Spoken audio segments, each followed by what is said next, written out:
We left Torquay on the 4th to make the landing on the 5th, but the inclement weather, they postponed the invasion for a day, and we made the invasion on the 6th instead of the 5th. And I stated earlier, I've never seen so many boats and different kind of craft in my life, and the battleship was firing shells and cruisers. And as we started getting in nearer, I checked with Lieutenant Wirtz and the crew, and our guys mostly. We were on a LCT, landing craft tank. We had 9 trucks on there. Each truck had dynamite, TNT, landmines, and personnel mines, hand grenades, the whole bit. If that boat had got hit by a shell or a bomb, it had just been one poof. It would have been instant, I imagine. And the guys were just having a hard time holding themselves together.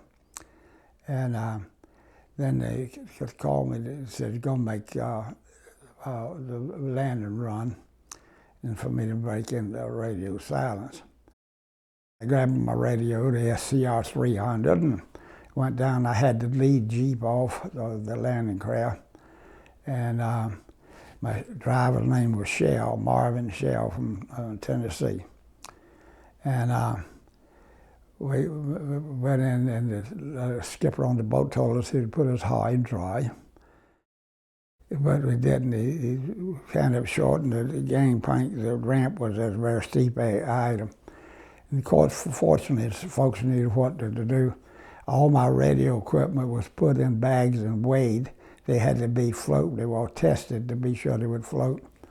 And it's a good thing they did, because when the Jeep went underwater, Shell was standing up, and I was standing up, and he was standing up driving, and we got on shore, and the Jeep cut off.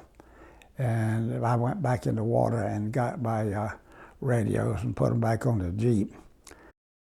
We weren't making much progress in getting started. Shell trying to cut the net off with his knife, and he's cutting his hand more than he was his knife. I think he's hurting himself.